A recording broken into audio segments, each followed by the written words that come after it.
అమెరికాలో జాబ్ వస్తే చాలు ఇక లైఫ్ సెటిల్ అయినట్లే. ఇక పెళ్లి కాని అబ్బాయిలు అమెరికా వెళ్తే పెళ్లి సంబంధాలు కూడా క్యూ కడతాయి. గ్రీన్ కార్డ్ వస్తే చాలు ఇక లైఫ్ మొత్తం బిందాస్గా ఎంజాయ్ చేయొచ్చు అనుకుంటారు. కానీ ఇవన్నీ ఒకప్పటి మాటలు. కానీ కట్ చేస్తే ఇప్పుడు సీన్ మారింది. గ్రీన్ కార్డ్ వచ్చినా సరే ఇండియన్స్కి భయం అనేది పోట్లేదు. రీసెంట్గా జేడీ వాన్స్ అమెరికా ఉపాధ్యక్షుడు చేసినటువంటి కామెంట్స్ ఇప్పుడు ఇండియన్స్ని, ఎస్పెషల్లీ గ్రీన్ కార్డు ఉన్న ఇండియన్స్ని కూడా భయపెట్టిస్తున్నాయి. అవేంటో తెలుసుకుందాం.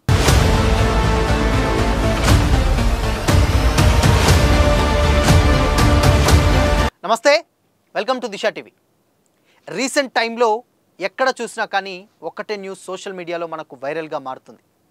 అమెరికాలో ఉంటున్నటువంటి అందరినీ, అక్రమాలకు పాల్పడే వాళ్ళందరినీ, లేదంటే పర్మిట్ లేకుండా ఇది చేసే వాళ్ళందరినీ కూడా ఆ దేశ అధ్యక్షుడు డొనాల్డ్ ట్రంప్ అందరినీ కూడా చాలామందిని, అక్రమంగా ఉన్నటువంటి వాళ్ళందరినీ కూడా తరలించేసిన సందర్భాలు మనం చూసాం. అయితే ఇండియన్స్ కూడా చాలామంది అందులో ఉన్నారు. కొంతమంది చాలామంది అనుకుంటారు ఇప్పుడు పర్మనెంట్ వీసా కాకుండా అట్లీస్ట్ గ్రీన్ కార్డ్ వచ్చినా కానీ, గ్రీన్ కార్డ్ వస్తే మన లైఫ్ సెటిల్ అయినట్లే అని కూడా అనుకుంటారు. బట్ దీని మీదనే ఆ దేశ ఉపాధ్యక్షుడు జేడీ వాన్స్ ఒక కీలకమైనటువంటి కామెంట్స్ అయితే చేశాడు. గ్రీన్ కార్డ్ వచ్చినంత మాత్రాన అమెరికాలో పర్మనెంట్గా ఉండే ఛాన్స్ లేదు అని కూడా చెప్పారు. ఎందుకు అనంటే నేరాలకు పాల్పడినా, లేదంటే సుదీర్ఘ కాలం పాటు అమెరికాకు దూరంగా ఉన్నా, లేదంటే ఇమిగ్రేషన్ నిబంధనలు పాటించకున్నా, ఇవేవి చేసినా కూడా గ్రీన్ కార్డ్ అనేది డెఫినెట్గా క్యాన్సిల్ చేస్తాం. సో ఇక్కడ అమెరికాలో ఎవరు ఉండాలి, ఎవరు ఉండకూడదు మాకు తెలుసు, ఎవరు ఉండాలో ఎవరు ఉండకూడదో అమెరికన్సే డిసైడ్ చేస్తారని కూడా ఆయన చెప్పుకొచ్చారు. ఇప్పుడు ఈ మాటలే అక్కడ ఉన్నటువంటి ఇండియన్స్కి మరింత భయపెడుతున్నాయి. అమెరికాలో అమల్లో ఉన్న EB-5 ఇమిగ్రెంట్ వీసాను సరికొత్తగా గోల్డ్ కార్డు భర్తీ చేయనుంది.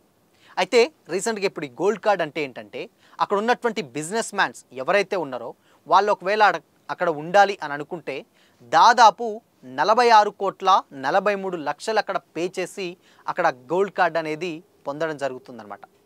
ఇకపోతే అమెరికా వర్క్ వీసాల విషయానికి వచ్చినట్లయితే, అమెరికా వర్క్ విషయాలలో మేబీ అంటే దాదాపు ఇప్పుడు ఉన్నటువంటి అన్ని దేశాల్లో కూడా వర్క్ వీసాలకు సంబంధించినటువంటి విషయాలలో భారతే టాప్లో ఉందట. అంటే ఇప్పుడు ఉన్నటువంటి ఇచ్చినటువంటి వీసాలు అన్ని దేశాలతో పోలిస్తే వర్క్ వీసాలకు సంబంధించినటువంటి వీసాలు భారత్ టాప్లో ఉంది. అందులో దాదాపు 72.3% వరకు కూడా భారత్కి సంబంధించినటువంటి వీసాలే ఉన్నాయట. అయితే దీంట్లో భాగంగానే అక్టోబర్ 2022 నుండి సెప్టెంబర్ 2023 నాటికి జారీ చేసిన వీసాలే ఇవే. ఆల్మోస్ట్ ఇందాక మనం మాట్లాడుకున్నట్టు 72.3% ఇండియన్స్కే వచ్చాయన్నారట. అయితే ఇప్పుడు దీంట్లో అర్థం చేసుకోవచ్చు, అంటే అక్కడ వెళ్ళేటువంటి అన్ని దేశాల్లో పోలిస్తే మన వాళ్ళే అక్కడికి వెళ్ళడం జరిగింది. సో దీంట్లో భాగంగానే ఆయన మాట్లాడినటువంటి మాటలు కూడా ఇప్పుడు గ్రీన్ కార్డ్స్ ఉన్నా కానీ, ఎస్పెషల్లీ ఇప్పుడు పోయేటువంటి వాళ్ళు ఎవరైనా కానీ, ఇవన్నీ పక్కన పెడితే, అక్కడ సెక్యూర్ పక్కన పెడితే, ఇక్కడ గ్రీన్ కార్డ్ ఉన్న వాళ్ళకు కూడా పర్మనెంట్గా ఉండే ఛాన్స్ డెఫినెట్గా లేకపోలేదు. వాళ్ళు ఇలాంటి ఇప్పుడు మనం ముందుగా మాట్లాడుకున్నటువంటి విషయాలు, నేరాలకు పాల్పడ్డా, లేదు అనంటే ఇమిగ్రేషన్ విషయాలలో తేడాలున్నా, లేదు అనంటే అక్కడ వాళ్ళు ఆల్మోస్ట్ ఎలాంటి చిన్న కరప్షన్ చేసినా కానీ డెఫినెట్గా ఇక్కడ గ్రీన్ కార్డ్ అనేది క్యాన్సిల్ చేస్తాం వాళ్ళని అని కూడా చెప్పడం జరిగింది. సో ఇప్పుడు ఇండియన్స్ అక్కడికి వెళ్ళాలంటే భయపడే సిచ్యువేషన్ నుంచి వెళ్ళి అక్కడ గ్రీన్ కార్డ్ ఉన్న వాళ్ళు కూడా అక్కడ ఉండని పరిస్థితి వచ్చిందేంటి అని కూడా అనుకుంటున్నారు. సో మొత్తంగా ఇంకా దీని మీద ఆల్రెడీ కొంతమంది, అంటే ఇప్పుడు డొనాల్డ్ ట్రంప్ ఆల్రెడీ దాంట్లో ఆయన సర్వోన్నత న్యాయస్థానాన్ని సంప్రదించి చాలామందిని అయితే వేరే వేరే దేశాలకు పంపించారు. అందులో ఇండియన్స్ కూడా ఉన్నారు. సో మరి ఇది ఎంతవరకు వెళ్తుంది, సో లేకపోతే దీని మీద ఇంకా అఫీషియల్ అనౌన్స్మెంట్స్ ఏంటి అనేది వెయిట్ చేయాల్సిందే.